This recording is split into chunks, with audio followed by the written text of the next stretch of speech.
Pessoal, já está aqui conosco para começar o bate-papo com a gente nesta quinta-feira no Faixa Livre. Eu cumprimento com muita alegria o professor de filosofia e analista político, Frederico Crepe. Fred Crepe, bom dia. Bom dia, Anderson. Bom dia, pessoal. Tudo bem com vocês?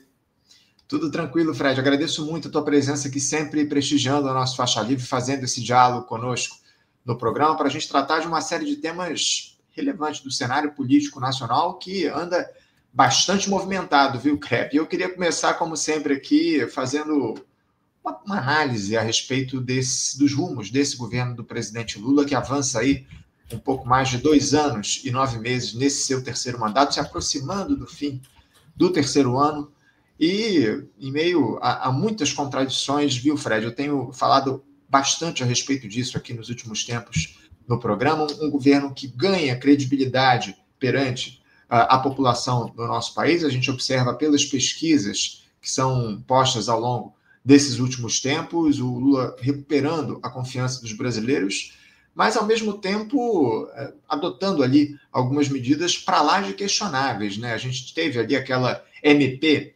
1303, que acabou sendo derrubada lá no Congresso Nacional, em especial na Câmara dos Deputados, não foi nem votada, e que trazia uma série de questões, ainda que o governo dissesse que taxaria os BBBs, né, bancos, bets e também os bilionários. A gente sabe que aquela medida provisória atacava diretamente os direitos, alguns direitos da classe trabalhadora, e que eram pouco falados a respeito disso. As figuras ligadas ao governo falavam um pouco a respeito desses ataques. Enfim, a gente repercutiu muito isso aqui no programa, mas o fato é que o governo vai caminhando e o Lula ganhando cada vez mais apoio na classe trabalhadora, na população brasileira, a fim de se reeleger no ano que vem. Aliás, ele confirmou mais cedo, e está lá em viagem à Ásia, né? Está nesse momento na Indonésia, se não estou enganado, e está, acima de tudo, assumiu a vaga, a posição de candidato à reeleição no ano que vem, o que já estava no radar efetivamente. Enfim, o Fred, como é que você avalia esse momento do governo Lula, especialmente numa situação onde, acima de tudo, o presidente da República ele veste a fantasia de candidato à reeleição? Então, eu acredito, imagino que os movimentos dele, a partir de agora, se deem justamente nesse sentido, de tentar conquistar cada vez mais a confiança do brasileiro para se reeleger no ano que vem. Como é que você avalia o governo até aqui, Fred? Então, em termos de questão política, da questão eleitoral, o governo Lula hoje ele está no melhor momento eleitoral que ele já esteve. Assim. A gente está perto da eleição, a gente está 23 de outubro, a gente está a menos de um ano já da eleição do ano que vem, do primeiro turno, né? E o governo ele conseguiu reverter um cenário muito negativo que estava desenhado ali no início do ano. A comunicação do governo melhorou muito, só que melhorou muito também num outro sentido que você até já entrou aí nessa questão da medida provisória. E aí eu acho que ela melhorou, mas ela tem um potencial de crise também depois, por conta da agenda política e da agenda econômica do governo. Por quê? O governo ele passou a entrar num tom de uma linha mais populista de enfrentamento, né? Então, você tem uma linha ali mais marcada daquele nós contra eles, da questão do povo contra a elite, aí o governo se coloca do lado do povo e tudo mais. Só que existe uma assimetria nesse ponto, uma espécie de dissonância, né, que o governo ele faz esse discurso ao mesmo tempo em que a política do governo não acompanha esse discurso. E aí, você deu o exemplo da MP 1303, que caducou, né, nessa semana retrasada, se eu não me engano, foi no final do mês passado, né, se eu não me engano, né? A MP 1303, e aí eles falaram muito da taxação BBB e tudo mais. E qual que é a estratégia do governo nesse jogo agora? Eles fazem a disputa retórica, eles fazem essa disputa no enfrentamento narrativo, mas eles fazem essa disputa deixando de lado alguns elementos do conteúdo político que são impopulares. Então, o grande marco disso, a grande marca disso foi aquele pronunciamento do Haddad em novembro do ano passado, em que o Haddad ele apresenta uma série de medidas impopulares Ele apresenta uma medida de redução do ganho real do salário mínimo, ele apresenta medida de corte no Fundeb, ele apresenta medida de corte no BPC, e aí, corte, eu não estou falando em corte nominal, estou falando de redução do crescimento da despesa, de você ter um garrote ali para poder segurar essa despesa, de você ter critérios ali para poder diminuir a concessão desses benefícios. Você tem ali algumas medidas também envolvendo outras políticas do governo, só que ao mesmo tempo o governo vai lá e ele apresenta o plano da reforma da isenção do imposto de renda para fazer isso ser o centro do debate, e as outras medidas elas ficam em uma posição secundária. Nessa questão da medida provisória, foi a mesma coisa que aconteceu, porque era uma medida provisória de ajuste fiscal, e era uma medida de ajuste no sentido assim, eu vou aumentar algumas receitas de um lado e vou reduzir algumas despesas do outro. E aí eles focaram tudo na discussão, na narrativa da redução da despesa, no aumento da arrecadação, na taxação dos mais ricos, mas passou batido a questão da redução das despesas. E aí o que tinha lá de redução da despesa? Tinha a mudança da classificação do pé de meia, por exemplo, como um programa que ia entrar dentro do piso da educação, o que efetivamente reduziria o piso da educação. Tinha uma mudança do seguro-defeso, que dificultaria o acesso ao seguro-defeso para o pescador, e isso geraria uma série de problemas, inclusive a pastoral que cuida, inclusive, dos pescadores, ela fez uma nota muito dura criticando essa medida provisória por conta do seguro-defesa. Ainda tinha a questão do ateste médio lá do seguro, do auxílio-doença do INSS, para poder diminuir a concessão de benefício, diminuir os gastos do INSS. Só que a discussão ela fica nessa questão das medidas de arrecadação, de taxação, e aí é que entra o meu ponto, assim. O governo hoje está num cenário positivo e, na minha opinião, muito impulsionado pelos erros históricos do bolsonarismo, assim, erros colossais do bolsonarismo, né, de você ir lá, basicamente, pedir ajuda para o Trump para poder sabotar o teu próprio país, para poder voltar ao jogo político aqui no Brasil, e isso o governo explorou muito bem, e assim, tinha que ter explorado, é óbvio, foi uma bola quicando na frente do governo que eles simplesmente chutaram para o gol e marcaram o gol. E tem que fazer isso. Se o seu adversário comete um erro, você deixa ele cometer o erro, você cresce em cima disso. Agora, a questão é até onde vai essa melhora, porque o governo ele tem narrativas para poder lidar com essa situação, só que é fato e é dado que esse ano nós já vamos ter uma desaceleração econômica.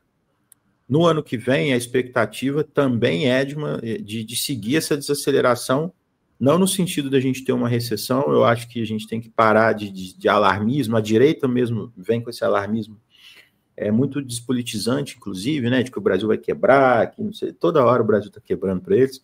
Só que, de fato, vai ter uma desaceleração. E aí, qual que vai ser o efeito disso? Porque se a linha econômica do governo é uma linha econômica que ela é pró-cíclica, né, que é uma linha que, se a economia está crescendo, se eu estou arrecadando mais, eu estou permitido investir mais, se eu tenho um processo de desaceleração, eu tenho o contrário, eu tenho uma arrecadação menor, eu tenho uma permissão menor para investimento, pode ser que o governo não bata as metas fiscais que ele estabeleceu, e aí ele pode se colocar numa situação muito complicada dentro do ano eleitoral para poder lidar com isso. Então, a política hoje do governo está muito positiva no sentido de popularidade.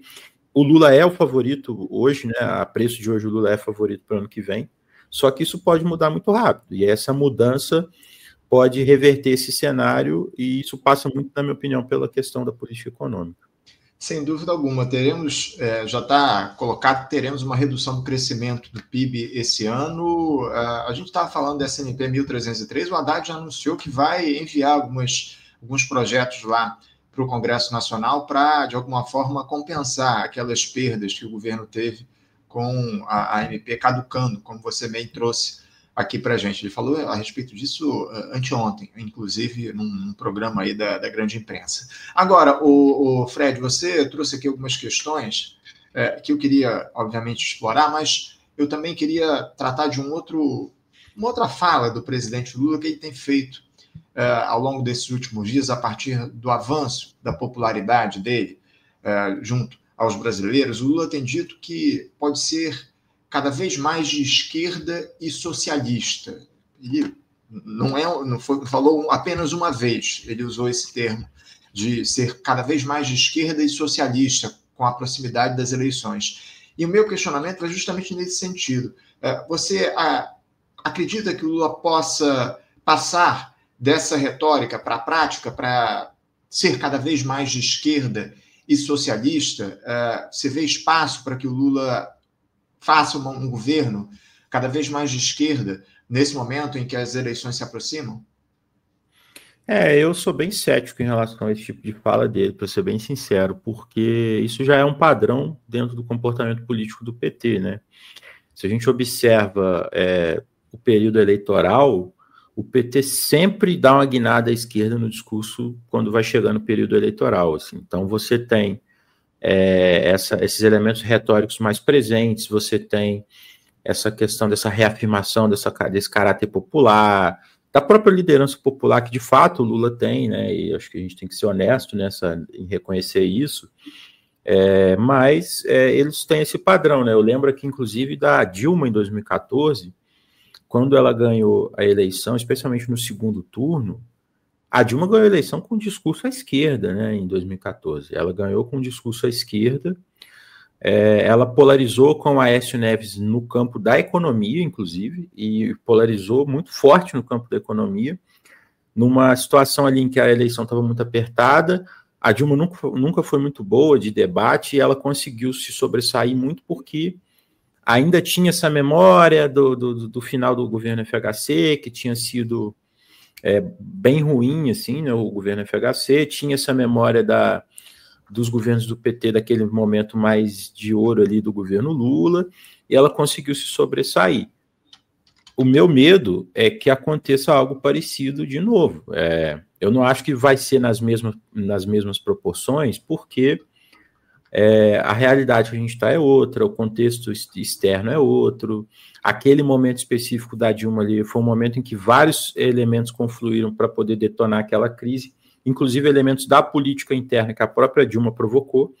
Mas, por exemplo, tem a situação que já está colocada, inclusive, e nessa, os economistas neoliberais, eles estão certos nessa, assim, o teto de gastos que o governo Lula colocou, ele é incompatível com uma série de questões, e o governo vai ter que mexer nisso. Uhum. Então, não é nenhuma questão não é nenhuma questão de desejo meu, nada. A lei que está lá, ela obriga essas mudanças. Então, já se discute aí um ajuste fiscal para 2027, já se discute uma adequação dos gastos do governo ali para 2027, ou às vezes até para esse período entre a eleição e o final do governo. A Tebet já falou isso na entrevista que ela deu para a Globo News. Exato. Então, me preocupa o seguinte: o governo adota de novo essa retórica mais à esquerda, essa retórica invoca até a questão do socialismo e tudo mais, mas aí na hora que passa,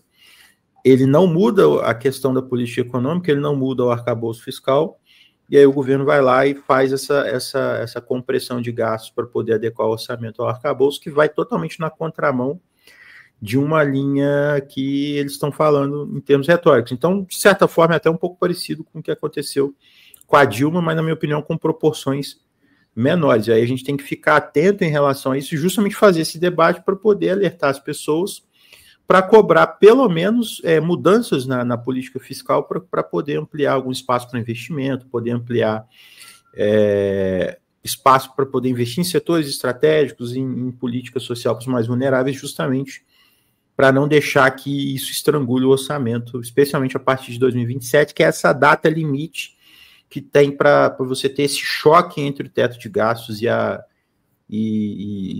educação, e a saúde, e a previdência e outros gastos do governo. Agora, Fred, esse tipo de contradição do discurso com a prática não é algo inerente ao petismo? A gente observa isso ao longo de todos os mandatos do Partido dos Trabalhadores, para além dessa conciliação de classes, essa dissonância entre o discurso e a prática. O Lula não está, acima de tudo, quando faz esse tipo de declaração, falando para a sua base e não efetivamente colocando algo que vai ser adotado? Ah, não, com certeza. Esse é um discurso que é muito comum já dentro desse meio petista, né? Se a gente observa, por exemplo, saiu até uma reportagem em 2022 do UOL, se eu não me engano, que mostrava que o PT reciclava há 20 anos o programa de cobrar dos mais ricos, né? De taxar os mais ricos, né? Ele sempre botava de novo no programa e nunca. Agora que avançou um pouquinho nessa reforma da isenção do imposto de renda, que ainda não aprovou, né, no Senado, espero que seja aprovado, inclusive. É uma pauta que eu apoio, inclusive. Eu acho que eles poderiam ter sido até mais. Eles poderiam ter tido uma alíquota maior ali para os mais ricos, mas passou. Eu acho que ela precisa ser aprovada de qualquer forma, porque aí, se ela já está lá, depois a gente consegue aumentar essa alíquota em outros momentos. Mas você vê, assim, há 20 anos eles reciclando essa pauta. Então, é algo inerente. E é inerente também, na minha opinião, porque existe uma questão, e aqui não é uma questão de antipetismo, não é uma questão de achar que o PT é o maior mal do Brasil, o maior mal do mundo, nem nada disso. É uma questão de analisar a situação, de analisar a política que o governo está fazendo, que o PT está defendendo, para entender o cenário, para se posicionar melhor, para poder ter uma atuação política dentro desse cenário, porque, por exemplo, eu até gravei um vídeo que deve sair hoje, que eu fiz um comentário sobre a fala da senadora Soraya Tronic, não sei se você chegou a ver, que ela fala que o Haddad é mais liberal do que o Paulo Guedes, e ela falou que ele é mais liberal e que o governo Lula é mais liberal que o do Bolsonaro. Uhum. E aí, isso pode causar um certo espanto, isso pode causar uma certa estranheza, e ela não estava ofendendo o governo, ela estava elogiando, na verdade, ela falando, olha, eu sou liberal, eu sou liberal à brasileira, e eu acho que o governo Lula é um governo mais liberal do que o Paulo Guedes, porque ele está fazendo isso bem feito e tudo mais e tal. E, de certa forma, ela não está tão errada, não. Eu acho que a compreensão é justamente a gente entender o que ela está chamando, o que é esse liberalismo, que tipo de gestão está sendo feita, porque, por exemplo, eu fiz uma live tem 2 semanas com um amigo, o Thiago Machado, que é economista, doutorando em economia, e ele tá muito preocupado. Inclusive, eu não sei se você chegou a pautar esse tema aqui, Anderson, que eu acho que seria importante pautar depois, que é uma lei, um projeto do Senado para colocar um teto na dívida pública, para mais uma restrição orçamentária em relação ao governo. E quando você pega toda a legislação que o Brasil que depois do tripé macroeconômico, ela vai sendo criada para adequar o orçamento brasileiro ao tripé, é a mesma coisa. Tem que controlar o gasto para poder aumentar o investimento, tem que controlar o gasto para reduzir juros, tem que controlar o gasto para poder estabilizar a relação dívida-PIB, tem que controlar o gasto para poder fazer a economia crescer, e a premissa que está colocada sempre nessa legislação é a premissa de controlar o gasto, equilibrar o orçamento, reduzir o déficit, praticar superávit, vai gerar investimento na economia brasileira. Essa é a premissa. Isso está na lei de responsabilidade fiscal, isso está no teto de gastos do Temer, isso está no arcabouço fiscal, que é o teto de gastos do Lula, isso está nesse projeto do Senado de controle, de pôr um teto na dívida pública brasileira. Só que aí o que acontece? Isso está no programa do PT de 2002 também. Então, eles também partem dessa leitura. E aí não é uma questão de ofender, de xingar, não é nada disso. A questão é a leitura e a linha econômica deles, desde esse momento, é uma linha econômica de aderir a essas premissas, de aceitar essas premissas, de fazer essa gestão. Você tem, por exemplo, a declaração do Guilherme Mello, que, se eu não me engano, ele é secretário de Política Econômica do Ministério da Fazenda. Uhum. Eu peguei essa declaração em 2023, abril de 2023, na época que estava discutindo a questão do arcabouço fiscal ainda e tudo. Ele também falando, olha, ele faz essa discussão e ele afirma isso, é consenso que estabilizar a razão dívida PIB é necessário para fazer a economia crescer e tudo, e parará e tudo mais. O que acontece? É o membro do governo endossando isso. Então, Se eu estou numa linha que o governo está fazendo enfrentamento com essa política, mesmo que o governo perca, eu acho que é a função do governo fazer o debate no sentido contrário. E aí é no sentido, vocês querem equilíbrio orçamentário? Beleza, vamos fazer um equilíbrio aqui via aumentar a arrecadação e aumentar as receitas sobre os mais ricos. E, caso contrário, eu não vou reduzir investimento em educação, em saúde, em previdência, não vou reduzir investimento público no Brasil. Aí a gente alcança esse equilíbrio. Se não for o caso, a gente vai ter um déficit aí moderado a pequeno e a gente vai ter que conviver com ele. Isso poderia ser feito, era uma discussão que dava para ser feita em relação ao governo, mas isso não é feito. E aí entra esse problema político, porque uma hora as consequências dessas políticas elas vão aparecer, e aí é nessa hora que vem a crise política. É isso. Fred, eu vou tratar aqui de uma outra questão, porque a gente teve ontem, lá na Câmara dos Deputados, mais uma prova do corporativismo que existe no Congresso Nacional. O Conselho de Ética da Câmara arquivou aquele processo de cassação do deputado Eduardo Bolsonaro, do PL de São Paulo, por 11 votos a 7. Eduardo Bolsonaro está nos Estados Unidos conspirando contra o país e o Conselho de Ética entendeu que isso não agride a ética do parlamentar. O deputado relator, que é o delegado Marcelo Freitas, disse que a liberdade de expressão é algo inerente ao mandato parlamentar, enfim. Eu não posso deixar de ouvir você a respeito disso. Se você considera isso apenas dentro da lógica do corporativismo que há no Congresso Nacional, enfim, como é que você avalia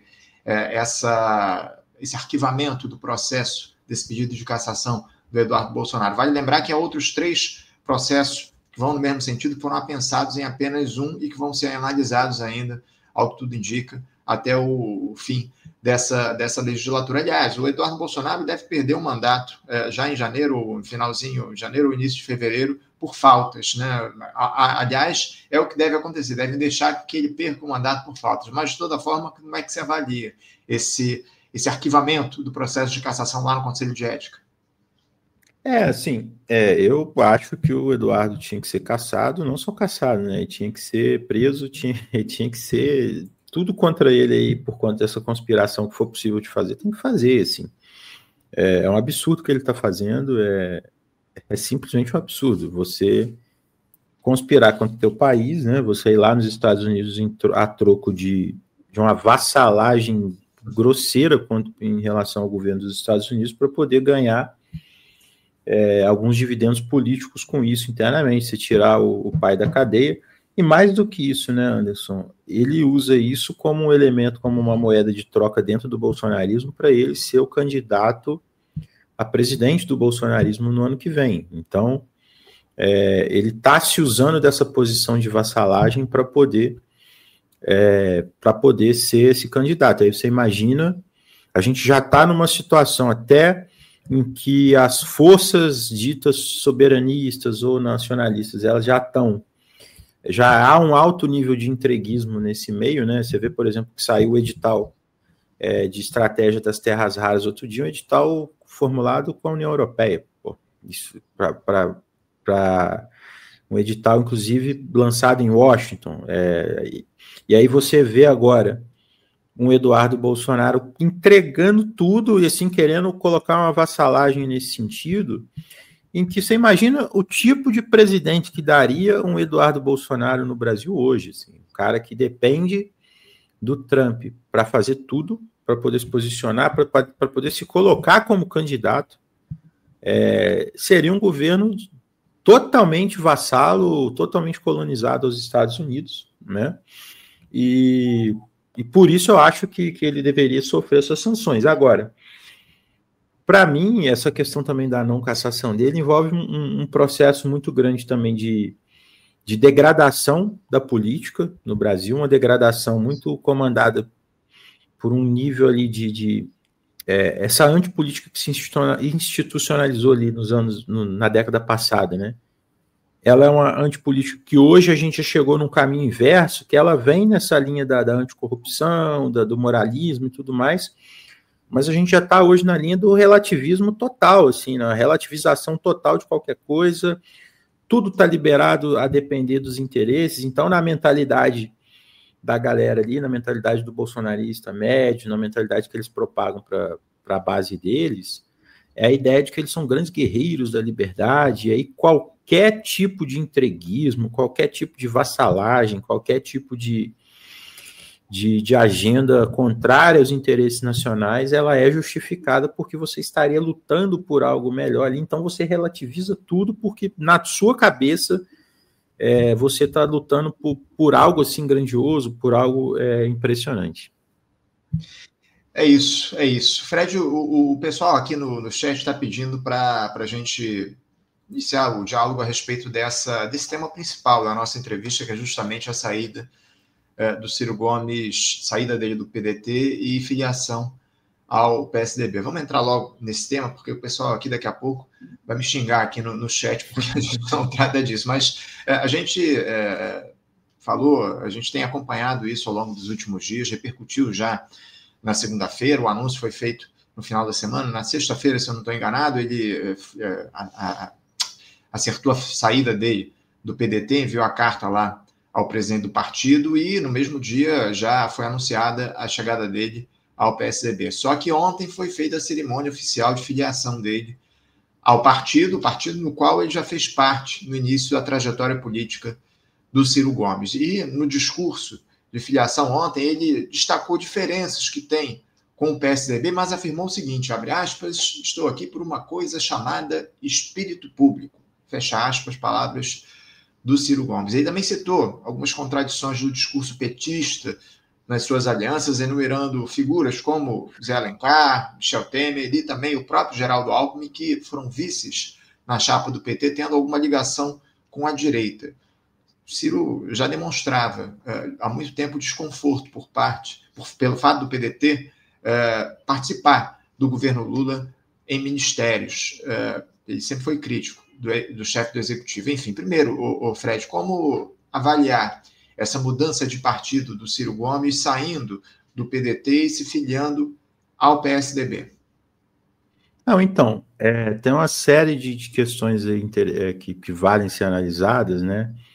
Porque o Ciro ele foi fundador do PSDB, né? A gente às vezes já está numa trajetória, já temos aí já mais de PSDB, anos 90 ali, já temos ali coisa com mais de 30 anos dessa trajetória. O Ciro já está muito tempo fora, já estava muito tempo fora do PSDB, então isso ficava distante, né?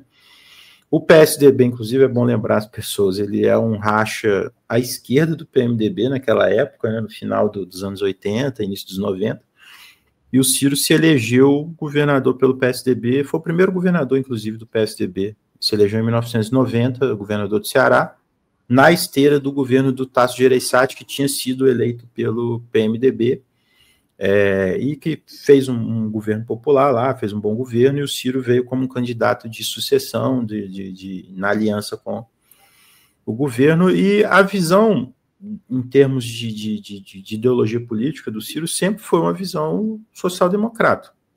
As referências do Ciro foram o Olof Palme da Suécia, o Willy Brandt da Alemanha, são referências mais tradicionais da social-democracia. A visão que ele e o Tasso tinham para o PSDB, inclusive, era uma visão mais próxima dessa visão dessas duas figuras, dessa linha política, só que o PSDB, ele dá essa guinada à direita ali, especialmente a partir do FHC, do Plano Real, do governo FHC, ele vai para uma linha de adesão ao consenso de Washington, de adesão ao neoliberalismo, e isso gera essas tensões que fazem o Ciro romper. E o Ciro ele sempre teve um problema, né, Anderson, que eu comento muito sobre isso, que ele não constrói partido, ele não constrói militância, ele não organiza a máquina política para poder ser uma forma de propagar essas ideias, de propagar essas compreensões, essa visão de mundo em relação ao próprio projeto que ele defende, a questão do Projeto Nacional de Desenvolvimento e tudo mais. Então ele fica sempre à mercê das lideranças políticas que comandam os partidos e que estão no comando. Então, se você pega a própria eleição dele em 1990 como governador do Ceará, ele já ganha a eleição para o governo do Ceará dentro de uma estrutura, de uma máquina política que já estava montado, não foi ele que montou.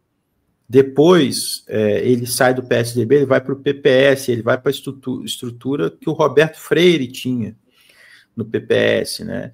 E ele não faz essa disputa. E aí, sempre que você tem esse tensionamento, sempre que você tem esse embate, o Ciro ele meio que está isolado dentro do partido e ele não consegue enfrentar esse embate. E aí, isso aconteceu também com o PDT, porque a partir do momento em que o Ciro ele tem aquele desempenho de 2022, um desempenho mais fraco, um desempenho de 3%, que foi um baque muito grande, ele perde força política, ele perde capacidade de liderar, inclusive, já que ele não tinha trabalhado em relação a isso nos anos anteriores, ele não tinha se colocado nessa posição de liderar um grupo político dentro do PDT ou algo próximo, talvez no máximo um grupo dentro do Ceará, né?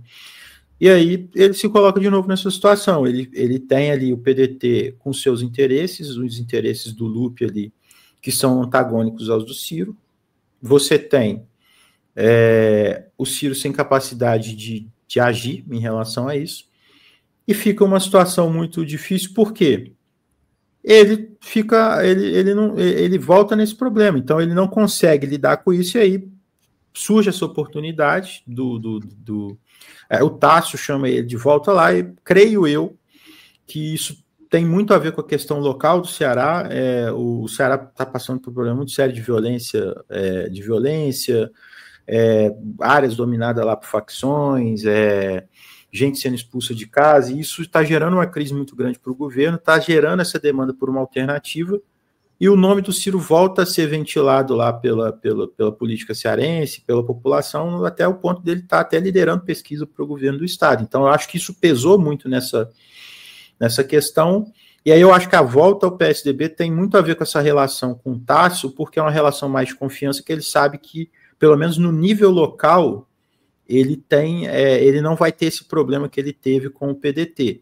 Embora isso já expresse essa dificuldade de organizar partido, de organizar militância que ele sempre teve, e que eu não acho que ele vai resolver, que ele não resolveu agora.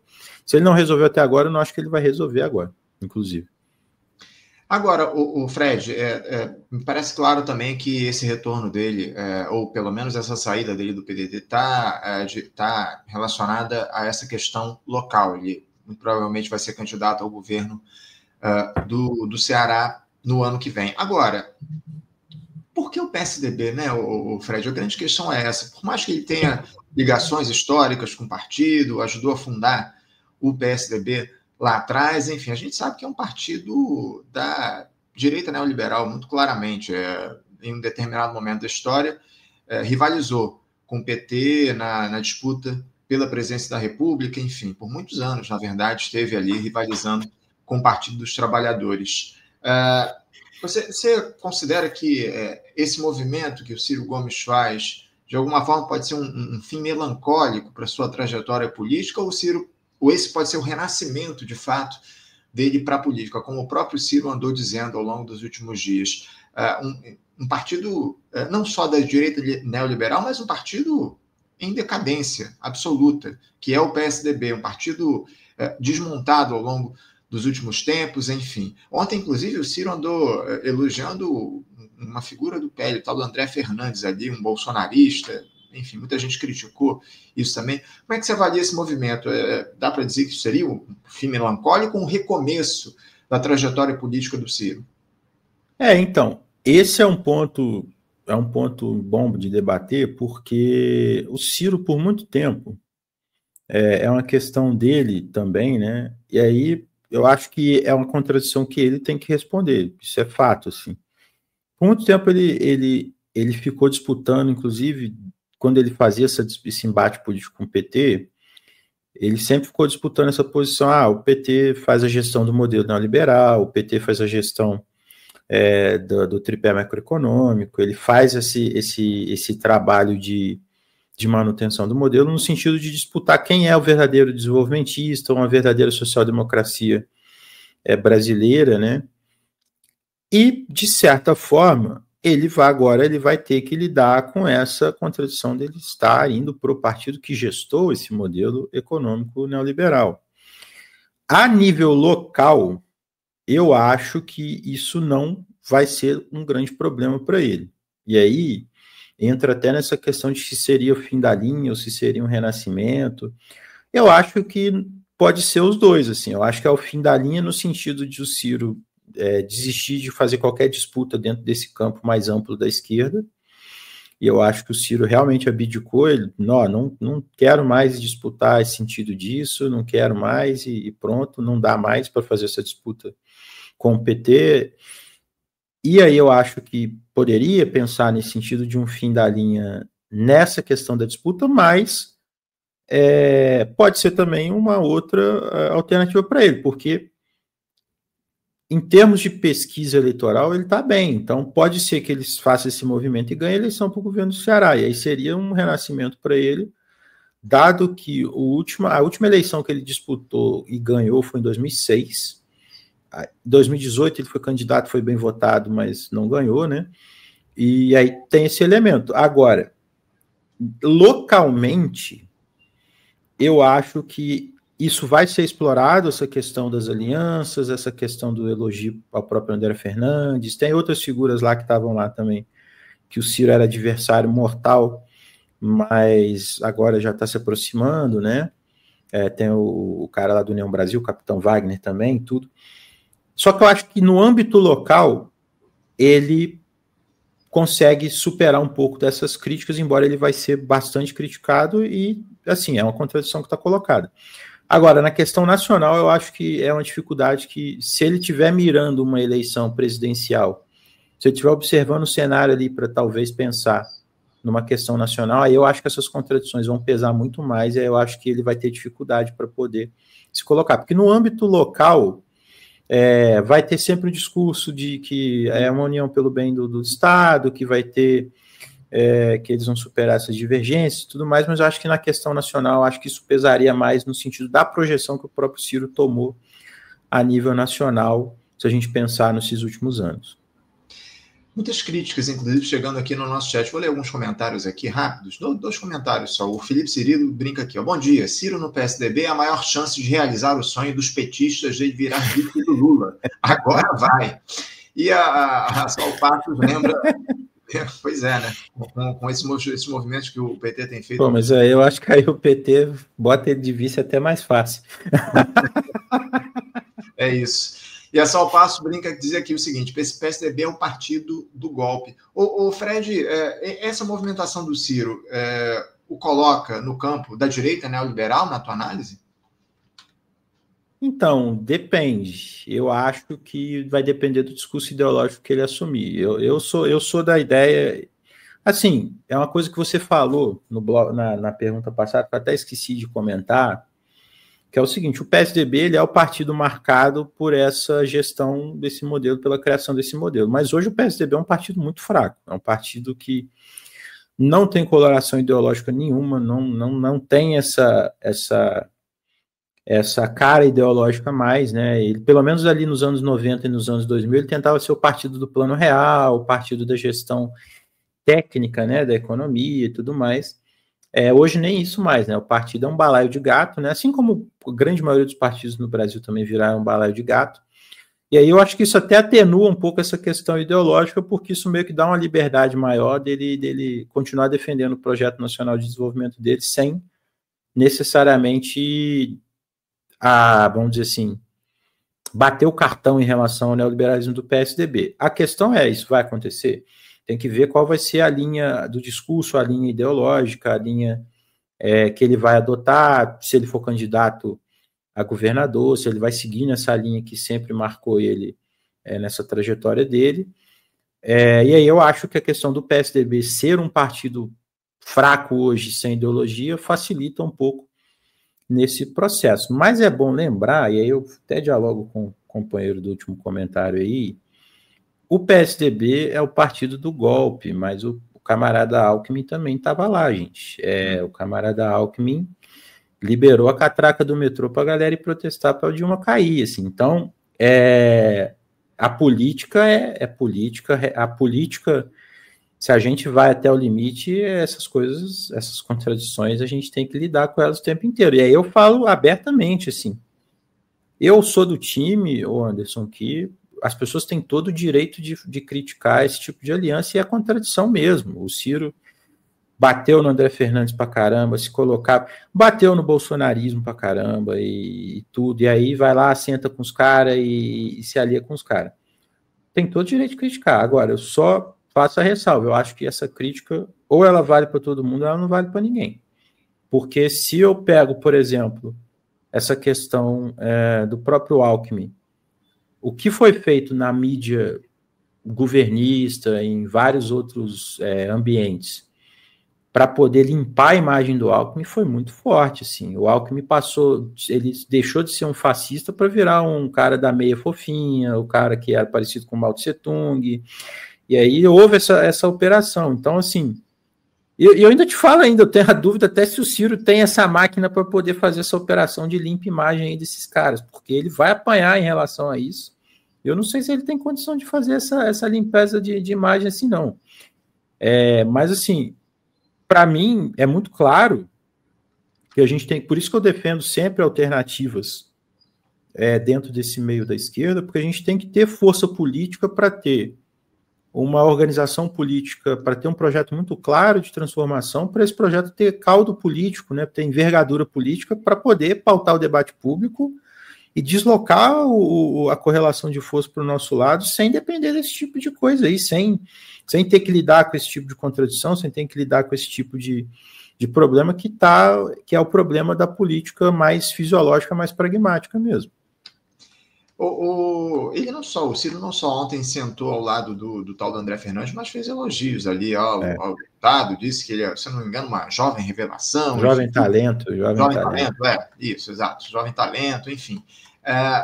Agora, me chamou a atenção uma fala tua nesse teu último comentário.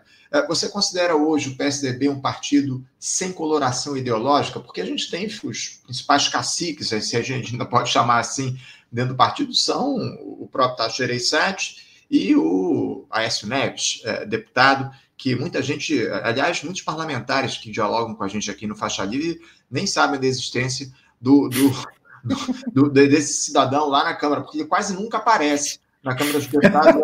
O Tarcísio Mota esteve aqui com a gente, ele disse que só viu o Aécio umas 2 vezes na Câmara dos Deputados ao longo dessa legislatura, enfim. Mas o fato é que são figuras tradicionalmente ligadas a essa direita neoliberal, por mais que o partido esteja em total decadência.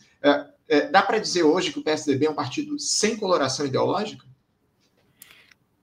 Olha, eu diria que, de certa forma, se não ele é muito enfraquecido, porque se você pega, por exemplo, a política do PSDB dos anos 90 e 2000, e assim, tô falando isso também, eu não me filiarei ao PSDB jamais, tá, gente? Só uma observação, assim.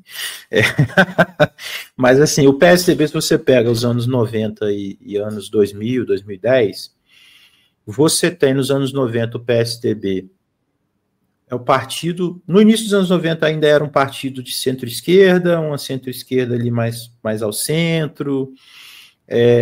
O próprio Tasso Gereissati, não sei se vocês sabem, ele era cogitado para ser vice do Lula em 94. Uhum. Existem notícias da época sobre isso, e aí ele dá essa guinada na época do FHC e vira esse partido do Plano Real, e ele tenta ser o partido herdeiro político do Plano Real. E herdeiro político dentro dessa linha neoliberal. Então, vamos fazer uma gestão neoliberal, vamos fazer essa gestão supostamente técnica e tal. E isso dá essa cor ideológica para o PSDB, apesar de algumas nuances ali de uma ou outra figura internamente ali. Então, por exemplo, você tem o próprio Brescia Pereira, que é um dos pais do neodesenvolvimentismo, que ele era do PSDB. E isso, inclusive, nem acho que é um elogio, não, porque eu acho que o Brescia Pereira tem muitas coisas ali complicadas em termos do que ele defende. Mas, em 2000 para frente, virou o partido partido anti-PT, né? É um partido que casa o anti-PT com essa ainda esse resquício de defesa do Plano Real, e para mim isso se esgota em 2014. E é justamente essa linha de ser o anti-PT preponderante ali que destruiu o PSDB, porque a partir de 2014 você tem um outro antipetista no cenário que é muito mais radical, muito mais extremo do que o PSDB, né, que é o Bolsonaro, e ele simplesmente rouba a base do Ele rouba a base do PSDB, uma base majoritariamente antipetista ali naquele momento. Só que, em termos ideológicos, o PSDB ele nunca teve uma coloração muito clara, mas ele tinha essa unificação em relação ao Plano Real, em relação ao antipetismo, mas depois do bolsonarismo, o PSDB virou um negócio completamente perdido, assim. Eles elegeram 3 governadores na última eleição, nenhum dos 3 vai ficar. A Raquel Lira saiu, o Eduardo Leite saiu, e o governador do Mato Grosso do Sul, que é bolsonarista, inclusive, ele vai sair. Em termos de deputado federal, já não tem praticamente deputado nenhum ali. Se eu não me engano, o PSDB tem menos deputado que o PDT. Em termos de senador também, pouco. Então, assim, é um partido fraco, assim, um partido que perdeu, um partido que, inclusive, corre um sério risco de ganhar, de cair na cláusula de barreira. Então, eu digo fraco e sem coloração ideológica nesse sentido, porque, por exemplo, vamos imaginar aqui uma situação em que o Ciro ganha o governo do Ceará pelo PSDB. Possivelmente o Ciro vai ser o único governador do PSDB e com chance, inclusive, de assumir a presidência do PSDB num cenário como esse. Aí é que vai entrar aquela questão que eu falei antes. Qual vai ser a linha? Ele vai dar uma linha ideológica ou ele vai assumir, vai abraçar essa linha neoliberal? Porque por mais que essa questão de abraçar André Fernandes, Capitão Wagner é algo que incomode, e incomoda, sim, eu acho que eu vou ser muito sincero, é mais incômodo abraçar Marcos Lisboa, Samuel Pessoa, e essa turma toda aí, Alexandre Schwartzman, porque essa é a turma que deu a linha do PSDB durante muito tempo. Então, isso daí é uma questão que tem que ser olhada, assim. Inclusive saiu a notícia, tem pouco tempo, que diziam aí que o Lisboa estava doido para sentar para conversar com o Ciro e tudo mais. E assim... É o diabo loiro, né, que chamavam ele, né? O Fred, a partir disso, me chamou a atenção também quando você diz que da possibilidade do Ciro passar a ocupar um papel de destaque no PSDB, caso, obviamente, ele vença as eleições lá no Ceará, o que não está descartado, evidentemente, ele é uma força política muito grande no seu estado. Diante disso, caso, obviamente, ele tenha esse poder ou conquiste esse poder a partir das urnas, você acredita que o Ciro ele pode mudar a linha ideológica do PSDB, passando o partido a um partido de centro-esquerda, talvez, evidentemente, não sei se é do interesse dele, enfim, mas você acredita nessa possibilidade do Ciro, de alguma forma, mudar a coloração do partido, levar o partido um pouco mais para a esquerda? Eu tenho minhas dúvidas, eu vou ser bem sincero, assim, eu acho que talvez um partido ao centro, vamos dizer assim, né? Tipo, um partido com a cara mais desenvolvimentista e tal, porque assim, o PSDB tinha uma linha mais desenvolvimentista até os anos 90, coisa que não destacou muito e tudo, que era uma linha, inclusive, que não é tão distante assim do que o Ciro defende em termos de política econômica, não. Mas vai entrar naquele ponto que eu falei antes, né? Eu sou muito cético em relação à capacidade do Ciro de fazer essa construção partidária. É óbvio que ele pode estar numa situação que isso vai cair no colo dele, inclusive é por isso que eu falo dessa questão da fraqueza do PSDB, porque se você tem uma situação em que no teu estado você tem o governo, você tem ali um monte de deputado federal, um monte de deputado estadual, e nos outros estados você não tem nada, você meio que vira uma força e uma liderança nacional relevante dentro do partido. Isso pode acabar acontecendo, mas eu realmente tenho minhas dúvidas se ele tem capacidade de fazer isso, dada essa dificuldade de construção que ele sempre teve, né? Eu, particularmente, eu acho que o Ciro deveria ter disputado o PDT depois de 2018, ele foi muito bem em 2018, ele tinha que ter usado isso a favor dele para disputar o PDT, ter colocado alguma liderança ali de confiança dele para disputar ou para poder assumir cargos importantes ali dentro do partido para poder articular para ele. Acho que se isso não fosse possível, ele poderia até ter pensado na criação de um novo partido, de rodar o Brasil para pensar a criação, ou até ocupar um outro partido menor para poder dar uma cara social-democrata, trabalhista para ele, mas acabou que não aconteceu isso. Pessoalmente, eu trabalho para isso, sim, se algum dia isso acontecer vai ser ótimo, mas ele não fez, assim. Então, isso é uma dificuldade que eu sou bem cético em relação a isso também. Agora, a partir disso, você vê o movimento trabalhista no Brasil de alguma forma sob ameaça a partir dessa troca de partido do Ciro Gomes, ou você acha que ele vai, de um jeito ou de outro, conseguir adotar esse discurso do trabalhismo dentro do PSDB, por exemplo? Não, eu acho, assim, ele pode até reivindicar o trabalhismo, se ele não mudar ideologicamente o que ele defende, se ele não mudar ideologicamente a visão desenvolvimentista, social-democrata, eu acho que há alguns pontos de confluência com o trabalhismo, sim, mas eu acho que o trabalhismo se enfraquece, não necessariamente pelos próprios Ciro em si, eu acho que o trabalhismo é muito maior do que o Ciro, né, e é sempre bom destacar isso, por mais que eu goste dele, que eu tenha apoiado ele nas últimas 2 eleições. O trabalhismo ele não nasceu com o Ciro, também não vai morrer com o Ciro, o trabalhismo é muito maior do que ele. Só que o trabalhismo já vinha num processo de baixa no Brasil há muito tempo, assim. Sofreu o golpe em 64, o Brizola perdeu a disputa com o Lula nos anos 80, o Brizola se submeteu ao Lula em 98, e o PDT sempre virou, né, o PDT pelo menos como casa ideológica do trabalho, sempre virou. Ele acabou vindo a reboque, né, do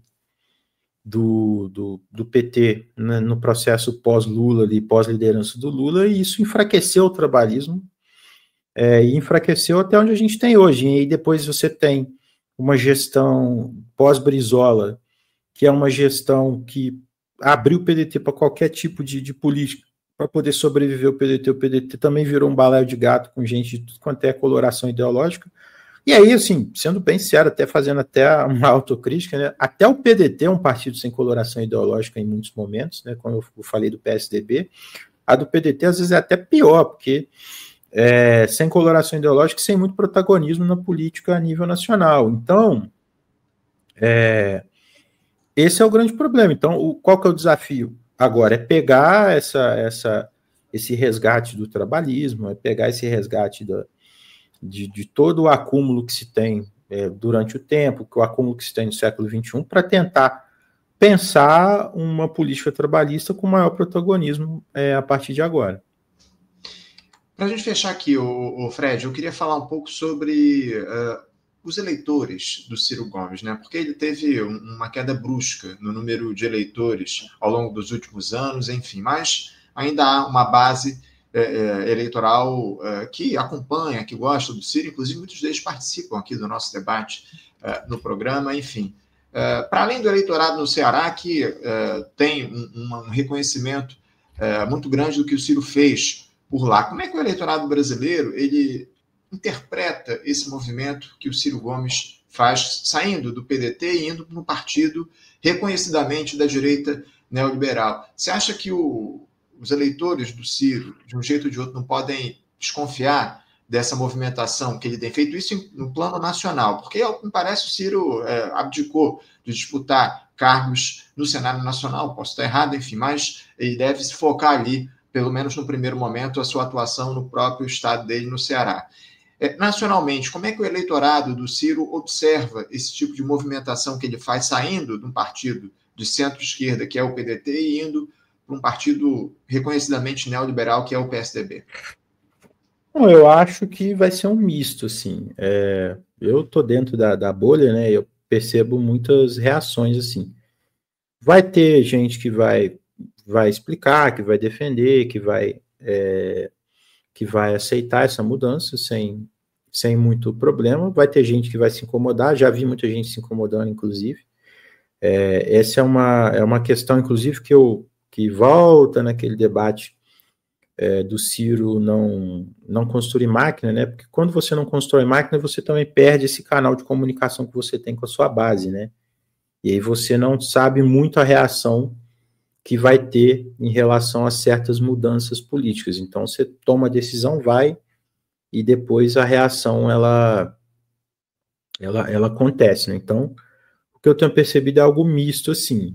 Eu acho que, por isso que eu falei, inclusive, que a nível nacional, eu acho que isso teria um impacto maior, Não descartaria, inclusive, se sair alguma outra pesquisa presidencial, o Ciro, às vezes, ter uma queda ali na eleição de intenção de voto, uma queda pequena, inclusive, até porque tem que ver se isso chega nas pessoas, né, como que isso vai ser discutido. E aí eu acho que vai ficar uma situação muito curiosa de observar, porque você tem, e o Ciro conseguiu aglutinar isso nos últimos anos, assim, muito difuso, assim, ideologicamente, há uma base muito difusa. Então, tem uma turma que vai criticar e que vai pular fora. Isso já está dado, assim, que é uma turma, às vezes, mais à esquerda, uma turma mais nessa veia de 2018, que o Ciro veio mais com a tentativa de ser um genuíno anti-bolsonarismo e tudo mais. E vai ter também outros ali, vai ter uma turma mais incomodada, que ainda vai ver como vai ser, e vai ter uma turma mais de apoio e de entusiasmo em relação a essa movimentação, já meio que abraçando meio que não se importando muito com essas questões. E aí eu acho que vai ter essa questão, pelo menos é o que eu estou observando nesse primeiro momento. Tá certo. Para a gente fechar aqui, eu só vou ler alguns comentários que estão chegando aqui, mais alguns a respeito dessa situação envolvendo o Ciro Gomes. O Pablo Justo diz aqui, ó, Ciro Gomes é o único que tem projeto de país, e continua, Ciro Gomes presidente. Já a G. Brandão diz aqui o seguinte, o Lupe é o dono do PDT, o Lula manda nele. O Rômulo Ferrão, o PDT nos fundões do Brasil, diretórios estaduais e municipais é a coisa mais horrorosa do mundo. É só um partido de aluguel.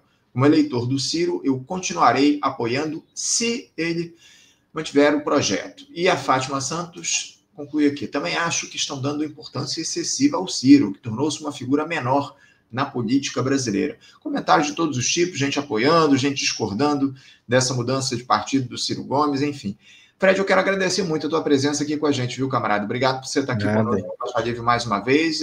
Enfim, ainda vai dar muito pano para a manga essa discussão a respeito da figura do Ciro Gomes. Muito provavelmente a gente vai voltar a discutir contigo isso aqui no Faixa Livre. Obrigado pela tua presença. Uma boa quinta-feira para você, camarada. Valeu, Anderson. Valeu, pessoal. Boa quinta para todo mundo aí. Muito obrigado. Falou. Grande abraço. Até a próxima. Conversamos aqui com Frederico Krepp. Frederico Krepp, que é professor de filosofia e também analista político.